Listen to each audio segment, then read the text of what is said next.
sure is. Hello and welcome again to Football Friday Night. It is playoff edition as we kick things off in the postseason for the big schools and see who advanced for the smaller schools in round two. Let's get right to it. All the scores at the bottom of your screen. You can also head to our app, but right now we got Jeff Dubroff live in Ankeny for a doubleheader. Jeff.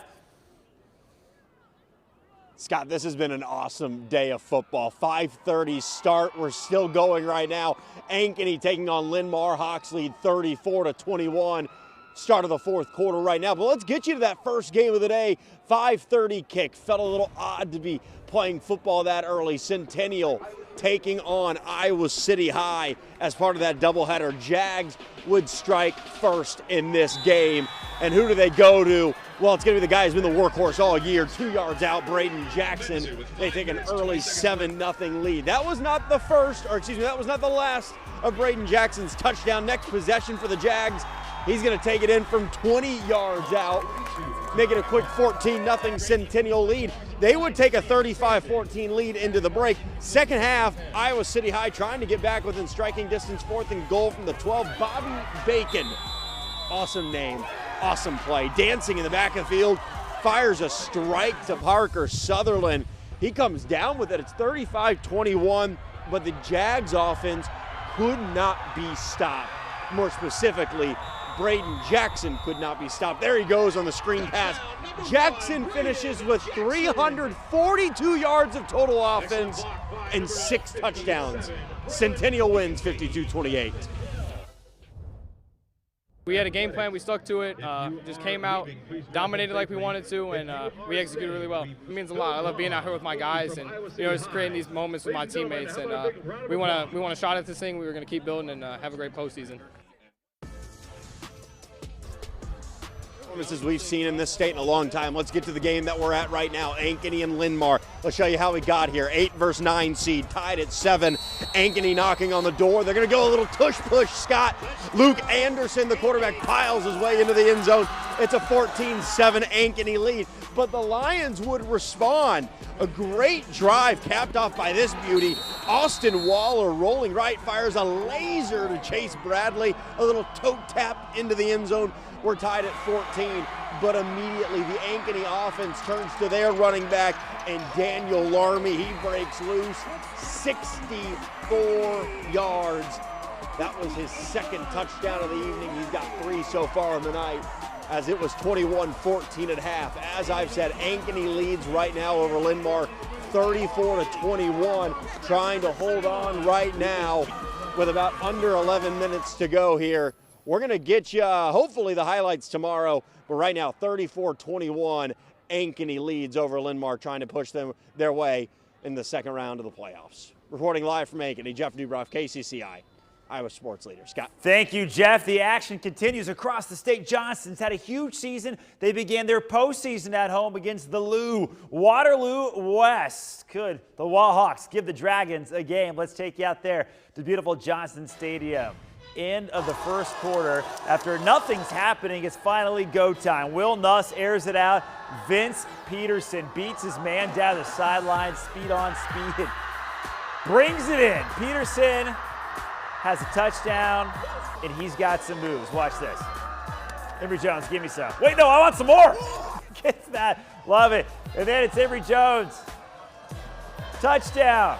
Johnston, it's 14-0. Still in the second quarter, Nuss to Peterson again. Somebody guard this guy.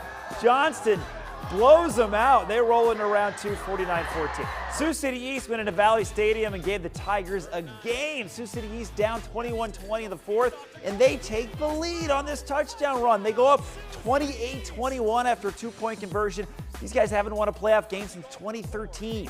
Valley comes down, and they tie it up. King Coleman makes it 28-all. Then the Valley defense gets a stop, and then Conley Harney lines up for a game-winning field goal with 3 seconds left, and the sophomore nails it. Valley escapes 31-28. Cedar Falls at Dowling. First quarter, the Maroons are pulling out all the stops. Check out the double pass. Parker to Phillips, to Trey Wilson, to Jacob Scow. Dowling goes up 14-7. And Dowling goes on to put the hurt on Cedar Falls as the Maroons win 41-21. They play Centennial next Friday. That'll be a good one. Waukee at Liberty. Liberty, the #1 seed. It's going to be a tough one for the Warriors. They've been up and down all year. Ben Case-Haub gives Waukee a quick 7-0 lead in the first quarter. Then it's Drake Lambertson. He's going to score to tie the game at 14 in the second quarter. But Liberty is tops in the state for a reason. Owen Drapeau's going to score here. The Liberty take the lead and the Liberty win 31-14. Waukee's out. Liberty will host Ankeny next. Okay, up next, we got a big dose of 4A. And as we go to break, the Johnston Band getting some more use out of those Halloween costumes. It's Football Friday night!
Welcome back to Football Friday Night Playoff Edition. Let's talk a little Norwalk. These guys started the season 1-3, ripped off 5 straight wins, including one over Lewis Central, to put them in the postseason with the head of steam. But they had to beat Xavier to keep it going tonight. And Xavier was up 21-0 in the third quarter. Here comes Norwalk in the second half.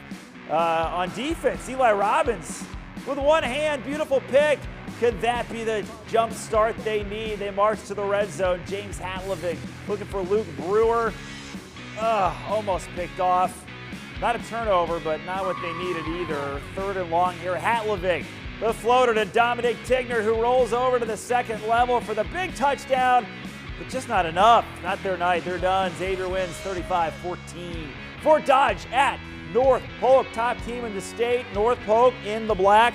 All first quarter. We showed you this guy last week, Nathan Feldman. The read option keeper waltzes in for the touchdown. Comets go up 6-0. They go for 2 after an offsides penalty, and B.J. Tate will take that all day long. And then a little later, Feldman going to find Jake Hout, who's got some open running room. North Polk putting on a show, and the Comets do streak into the next round. 36-6 Xavier awaits. All right, Waverly Shell Rock at Gilbert. And a big day for Gilbert and Will Hawthorne. Waverly Shell Rock quarterback Wesley Hubbard here. Down 14-7, 4th and goal. too much on it. Tigers take over on downs, big defensive play, and then here comes Hawthorne, the future Iowa State Cyclone linebacker, a machine at running back. 80-yard touchdown run makes it 21-7. In this game, Hawthorne went over 2,000 rushing yards this season. Here comes Waverly Shellrock. Hubbard's going to air it out to Brady Bonensteiner, who gets all the way down to the 1-yard line. But no problem for Gilbert. They do clamp down and they win 21-14. Gilbert does advance. Carroll and Mount Vernon. Iowa defensive line coach Kelvin Bell showing up to scout this one. 3A playoff game. Second quarter, 6-0. Mount Vernon leads. Kellen Haver back to Mikey Ryan on 3rd and 18. Yeah, later in the drive, it's going to be Cooper Hurd. A short touchdown run is going to make it 14-0. That kind of day for Carroll. Mount Vernon ends their season 42-6. All right, West Marshall having a fantastic season. The problem was their second-round playoff game was at Van Meter, the Big Blue. The Bulldogs doing their thing. Jay Haley, quarterback keeper, puts the first points on the board. West Marshall does block the extra point, keeps it at 6-0. But watch this play, you'll see the end of it, but that's all you need. Hasten Peterson out here looking like a Trojans wideout. He'll be down just before the goal line. And then Garrett Cole would punch it in, and then Vincent Clausen trying to get something moving for West Marshall. Not so much right here. Nice play, but doesn't lead to the points they need. Van Meter wins 45-0. All right, up next, our fan of the week. And as we go to break, how about some Norwalk middle schoolers?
Hey, welcome back to Football Friday Night. Time for our fan of the week. And hey, if you're like Lennon Sherlock, future's so bright, got to wear shades. The Van Meter drummer out there celebrating that 45-0 win, having some moves, sunglasses at night. You know what? You just got to have a good time. Like my man Landon out there, loving it, especially when you got a team like Van Meter to root for. Thanks for watching Football Friday Night. We got other scores on the app for you. We'll see you next time.